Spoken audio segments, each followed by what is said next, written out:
नमस्कार दोस्तों। तो हम बात कर रहे थे कल अनुग्रह बाबू और श्री कृष्ण बाबू के बीच की केमिस्ट्री की।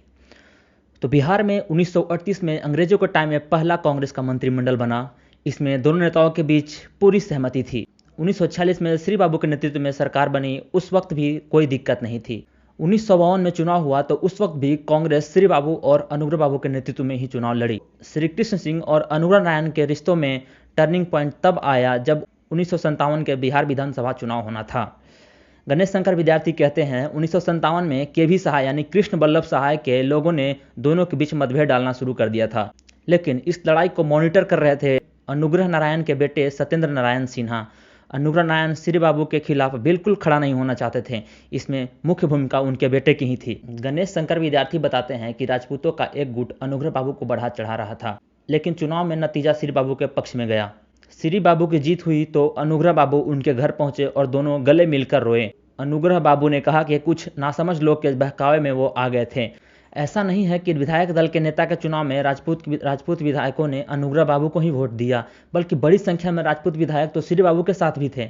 उस दौर में जयप्रकाश नारायण ने श्री कृष्ण सिन्हा को कहा था कि आपकी सरकार को लोग भूमिहार राज कहते हैं। गणेश शंकर विद्यार्थी बताते हैं कि केवी सहाय और महेश प्रशांत सिन्हा 1957 में चुनाव हार गए। हार के बाद भी कृष्ण सिंह ने महेश प्रशांत सिन्हा को खादी बोर्ड का चेयरमैन बना दिया, लेकिन केवी सहाय को कुछ नहीं बनाया। कृष्ण बल्लभ सहाय कायस्थ थे और महेश प्रसाद सिन्हा भूमिहार जाति से थे, जिससे उन पर जातिवाद होने का आरोप लगा। शिवानंद तिवारी जो कि आज आरजेडी के नेता है, वो कहते हैं कि 1957 के चुनाव में श्री कृष्ण सिंह और अनुग्रह नारायण सिंह के बीच तनाव की स्थिति पैदा हुई। आखिरकार जब श्री बाबू सीएम बने तो उनके घर पर कई लोग बधाई देने पहुंचे थे। इसी बीच अनुग्रह बाबू की गाड़ी भी वहां पहुंची। उस वक्त शिवानंद तिवारी स्टूडेंट थे, लेकिन पूरी गहमा गहमी को देख रहे थे। जैसे ही अनुग्रह नारायण गाड़ी से अंदर आते हैं, सबको पता था कि इस गाड़ी से अनुग्रह बाबू ही आए हैं।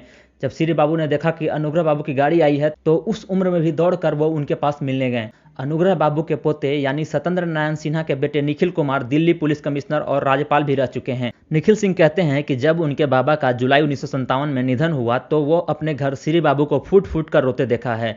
आगे निखिल सिंह बताते हैं कि श्री बाबू उनके माँ को ठीक वैसे ही समझाते हैं जैसे कोई बाप अपनी बेटी को गोद में बैठाकर समझाता हो। उन दिनों आज की तरह कैमरे का जमाना नहीं था, इसलिए तस्वीरें नहीं हैं। जब निखिल सिंह का जन्म हुआ तो श्री बाबू कटोरी, चम्मच और कई तरह के सामान लेकर उनके घर पहुंचे थे। दोनों का इतिहास को अलग नहीं किया जा सकता है। सामाजिक समीकरणों में बदलाव की चिंता हिंदुस्तान के लिए कोई नई बात नहीं है। बिहार में सामंती पहचानों से ग्रसित जातिगत आधार की जड़ें नई नहीं है। वामपंथियों ने कैसे बंदूक और गोली की ताकत पर सामंतियों को अपनी हद में रहने पर मजबूर किया, इसका भी लोमहर्षक कहानी है।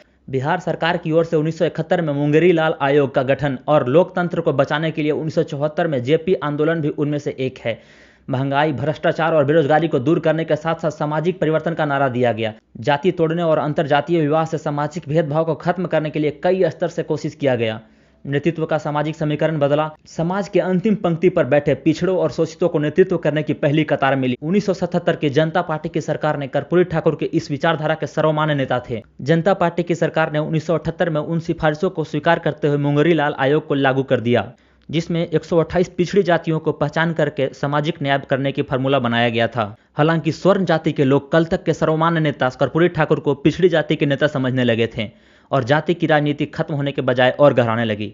उसी दौरान केंद्र में जनता पार्टी ने देश में सामाजिक न्याय को सुनिश्चित करने के लिए मोरारजी देसाई की सरकार की अगुवाई में 1979 में मंडल आयोग का गठन कर दिया। वीपी सिंह की सरकार ने मंडल कमीशन की सिफारिश को लागू कर केंद्र सरकार ने आरक्षण को लागू कर दिया और इस सामाजिक न्याय और हिंदुत्व के टकराव में सामाजिक ताना बाना एकदम सा चरमरा गया। तो ये थी श्री कृष्ण सिंह और अनुग्रह नारायण के बीच की स्टोरी। आगे हम बात करेंगे कि कैसे बिहार में स्वर्णों को पीछे ढकेल कर पिछड़ों ने सत्ता पर अपना एकाधिकार स्थापित किया। तब तक के लिए नमस्कार, जय हिंद।